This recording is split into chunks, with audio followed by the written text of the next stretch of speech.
أعوذ بالله من الشيطان الرجيم. بسم الله الرحمن الرحيم. أفلم يدبروا القول أم جاءهم ما لم يأت آباءهم الأولين أم لم يعرفوا رسولهم فهم له منكرون أم يقولون به جنة بل جاءهم بالحق وأكثرهم للحق كارهون ولو اتبع الحق أهواءهم لفسدت السماوات والأرض ومن فيهن بل أتيناهم بذكرهم فهم عن ذكرهم معرضون أم تسألهم خرجا فخراج ربك خير وهو خير الرازقين. صدق اللہ العظیم.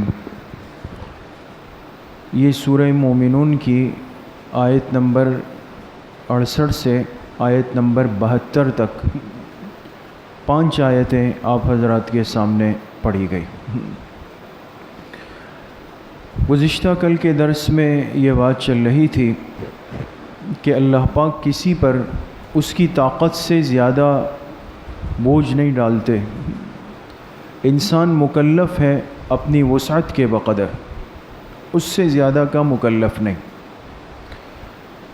اور اس پہ بھی بات ہوئی کہ دین اسلام میں اللہ پاک نے یہ بڑی راحت اور آسانی رکھی ہے کہ ایک راستہ عزیمت کا ہے اور ایک راستہ رخصت کا ہے.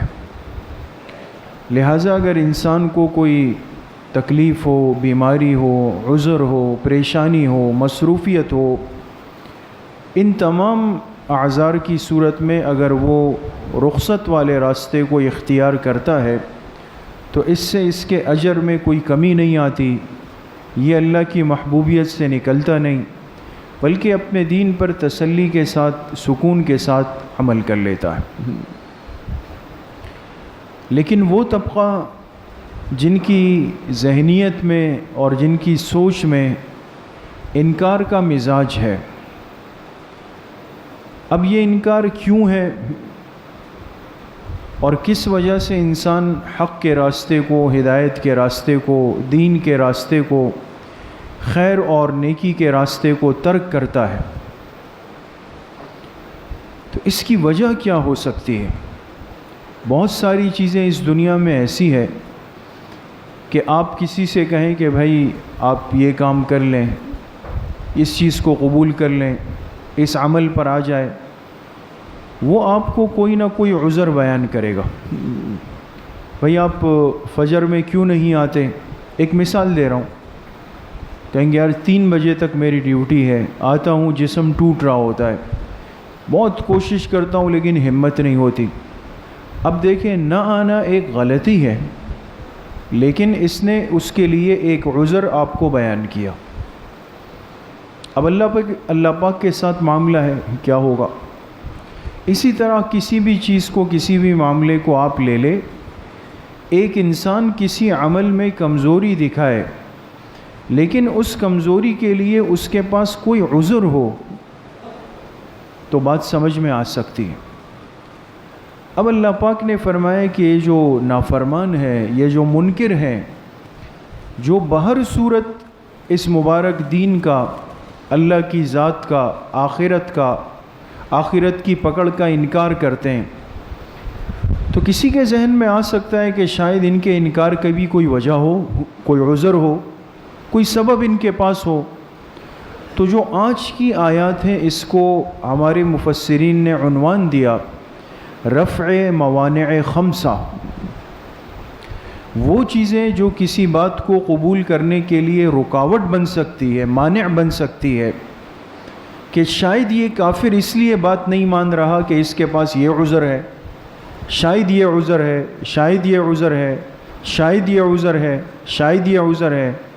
5 چیزیں اللہ پاک نے ذکر فرمائیں، لیکن ان 5 چیزوں کو اللہ پاک نے رفع فرمایا. رفع کہتے ہیں کسی چیز کے ختم کرنے کو. اللہ نے فرمایا اگر تم غور کرو تو ان کے اس انکار اور قبول نہ کرنے کے پیچھے سوائے ضد کے، عناد کے، ہٹ درمی کے، بغض کے اور کوئی وجہ نہیں. ان کے پاس کوئی معقول عذر نہیں ہے. لیکن بلا سبب حق کو، ہدایت کو، اللہ کے راستے کو قبول نہیں کرتے، نتیجہ محرومی ہے، نتیجہ اللہ پاک کی پکڑ ہے۔ تو آج کی جو آیات ہے اس میں اللہ پاک نے ان چیزوں کو ذکر فرمایا۔ ان آیات کا ترجمہ ہے افلم یدبروا القول، کیا یہ لوگ اللہ پاک کے اس کلام میں غور و فکر نہیں کر پاتے؟ یہ پہلی چیز ہے۔ ام جاءہم ما لم یأت آباءہم الاولین، یا پھر ان کے پاس کوئی ایسی بات آ گئی ہے جو ان سے پہلے ان کے بڑوں کے پاس نہیں آئی، بالکل ایک نئی بات آئی ہے جبھی ان کی سمجھ میں نہیں آ رہا۔ دو چیزیں ہو گئی۔ ام لم یعرفوا رسولہم فہم لہ منکرون، یا پھر انہوں نے اپنے رسول کو، اپنے پیغمبر کو پہچانا ہی نہیں تو ان کا انکار کر رہے ہیں۔ یہ تیسری چیز ہو گئی۔ ام یقولون بہ جنہ، یا پھر ان کا دعویٰ یہ ہے کہ اس پیغمبر کو جنون ہے، یہ مجنون ہے یہ پیغمبر، بل لیکن ایسا بھی کچھ نہیں، اس لیے کہ جاءہم بالحق، وہ پیغمبر تو ان کے پاس حق بات لے کر آیا ہے، وَأَكْثَرُهُمْ لِلْحَقِّ كَارِهُونَ، اور ان میں سے زیادہ تر حق بات کو ناپسند کرتے ہیں۔ چار چیزیں ہو گئی۔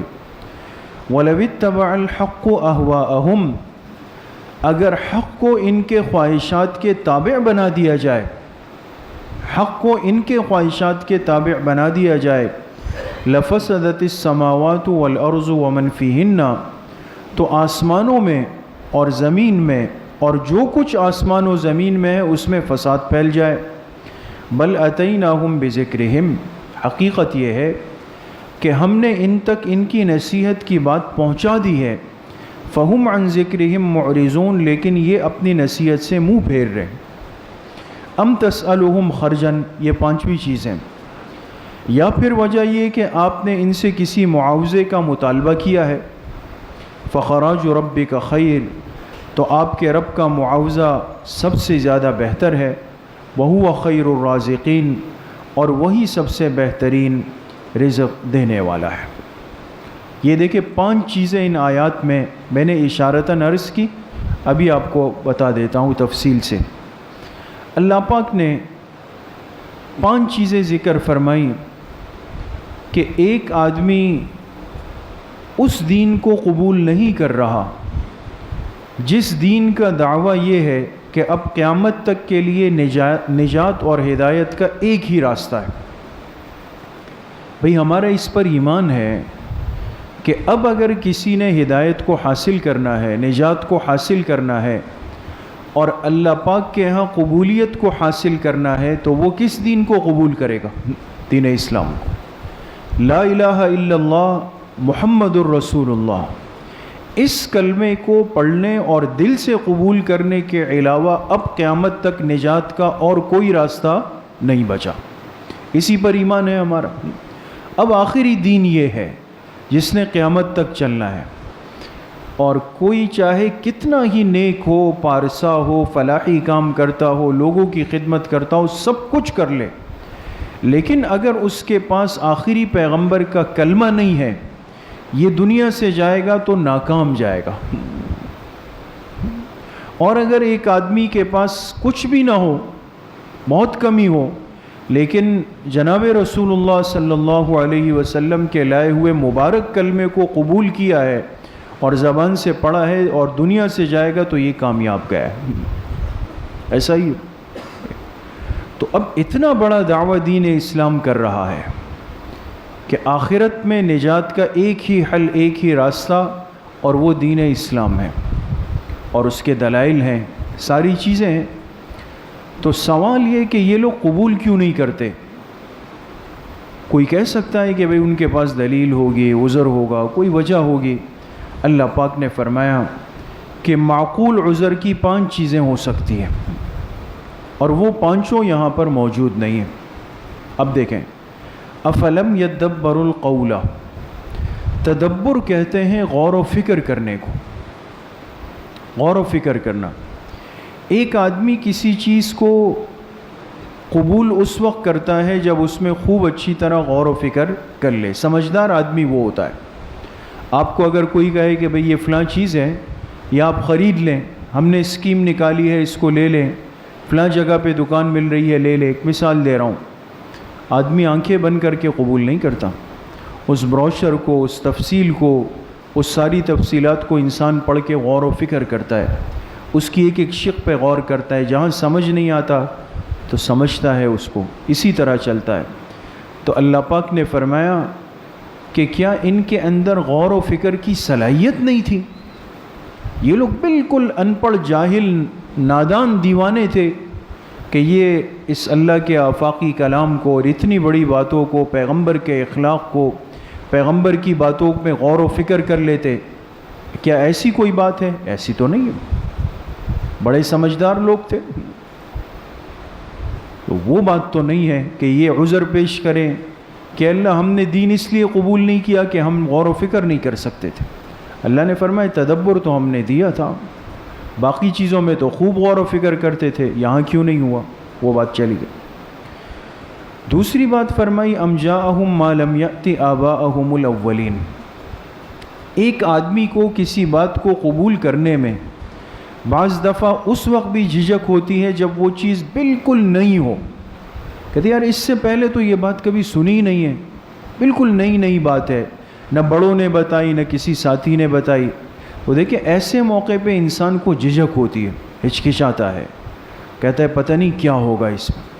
تو اللہ نے فرمایا کہ جو میرے آخری پیغمبر جو باتیں ان سے کرتے ہیں، کیا یہ دنیا میں پہلی دفعہ ہوئی ہے؟ ایسا نہیں. یہود وہاں رہتے تھے، نصارہ رہتے تھے، وہ اپنے پیغمبروں کی باتیں بتاتے تھے مشرکین مکہ کو، اور ان کے علم میں تھا کہ ایک سلسلہ ہے اللہ کے پیغمبروں کا، اور اس سے پہلے بھی آئے ہیں، ان پر بھی یہ احکامات اترے ہیں. یہ ساری چیزیں تھیں. یہ عذر بھی جھوٹا ہے ان کا، ایسی بات بھی نہیں. تیسری بات یہ کہ ام لم یعرفوا رسولہم.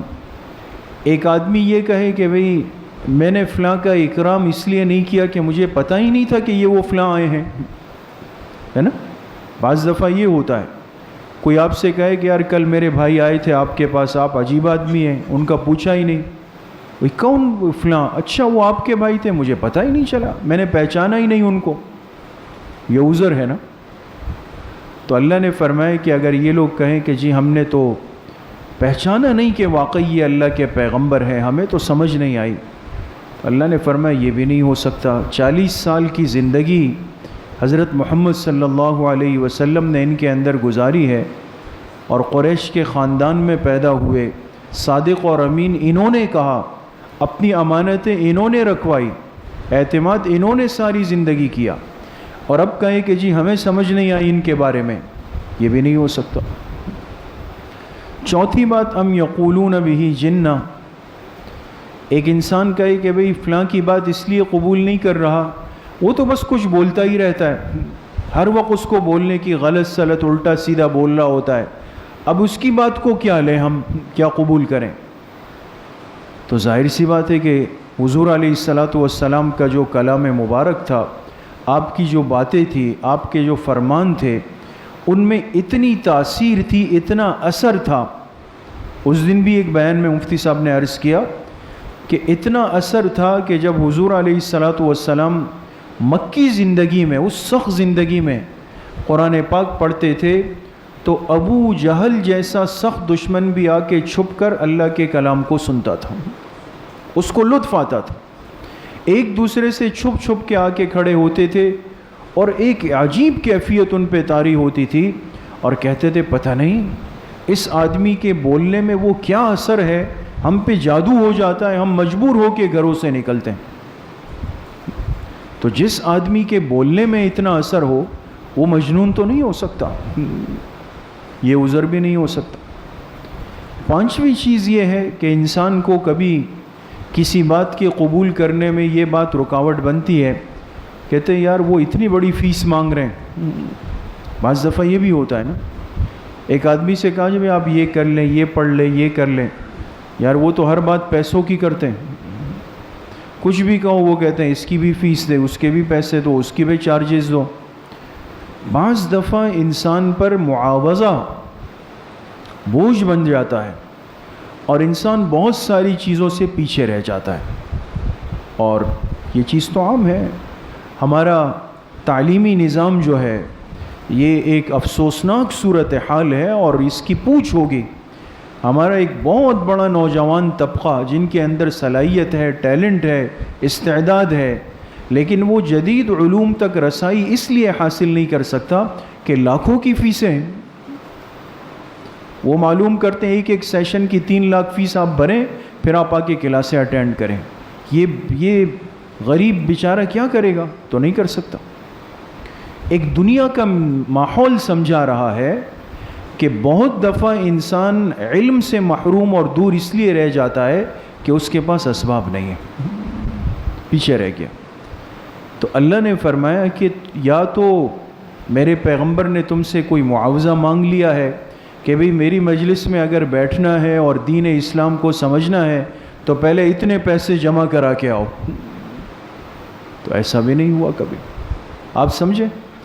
یعنی جتنے عذر دنیا میں ممکن ہے ایک آدمی کے لیے کہ میں اس چیز کو اس لیے قبول نہیں کر رہا کہ یہ عذر ہے، یہ عذر ہے، یہ عذر، یہ عذر، یہ عذر، اللہ پاک نے ایک ایک عذر کی صورت کو بیان کر کے توڑ دیا کہ ایسا نہیں ہے، ایسی کوئی بات نہیں ہے. تو اب جب کچھ بھی نہیں پھر کیوں قبول نہیں کیا؟ تو ایک ہی بات میرے دوستوں بزرگوں رہ جاتی ہے، وہ ضد اور عناد ہے. اور یہ بات ہمیشہ عرض ہوتی ہے کہ یہ وہ روحانی مرض ہے کہ جو خدا نخواستہ ایک دفعہ اندر چلا جائے تو اس کا علاج بہت مشکل ہے، بہت مشکل ہے. ضد اور عناد.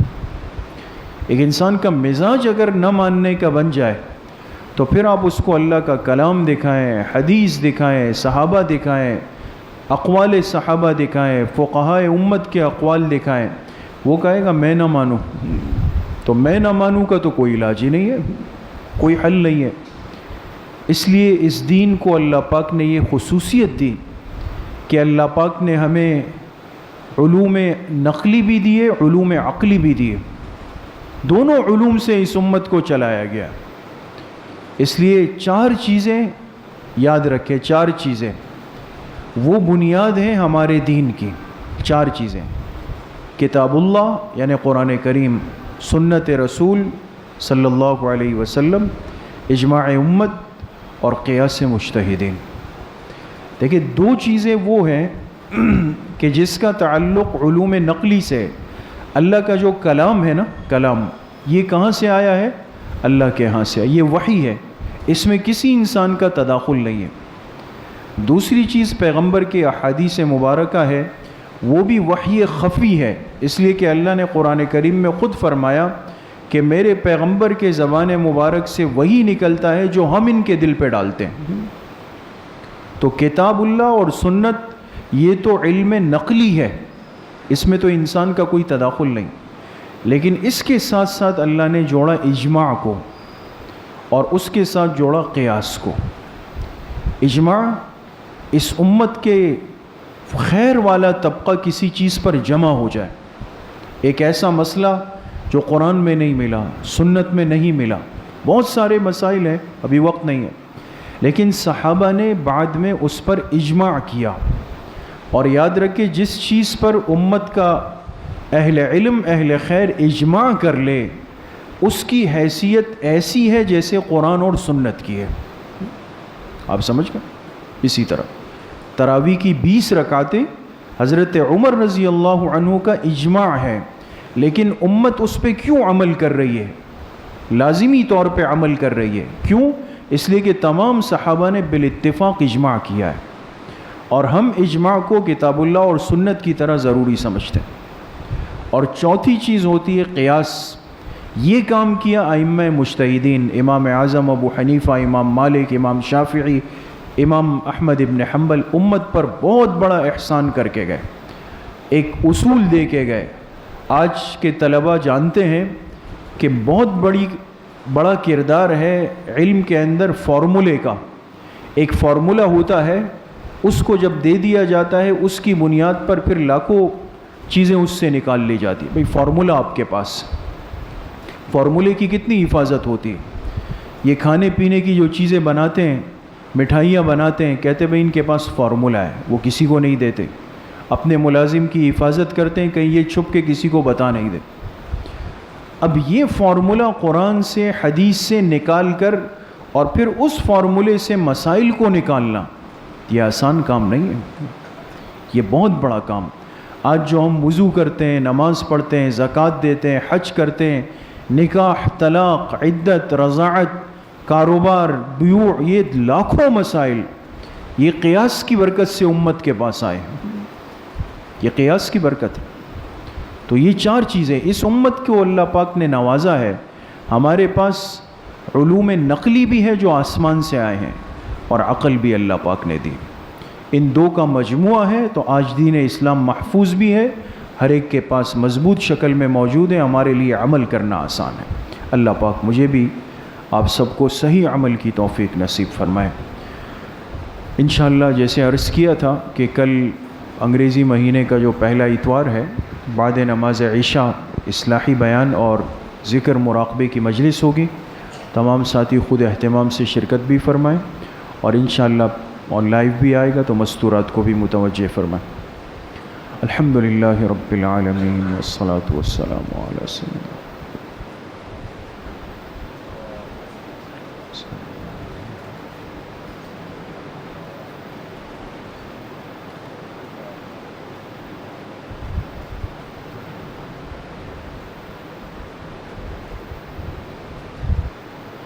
ہماری سالی صاحبہ بیمار ہے، دعا فرمائے اللہ پاک ان کو شفائے کامل عاجل نصیب فرمائے، کی تکلیف کو اللہ پاک ختم فرمائے۔ جتنے ہمارے مسلمان بھائی بہنیں بزرگ چھوٹے بڑے جن امراض میں مبتلا ہیں، اللہ پاک سب کو صحت کاملہ عاجلہ نصیب فرمائے۔ صلی اللہ وسلم علی نبینا محمد وآلہ واصحابہ اجمعین برحمتک۔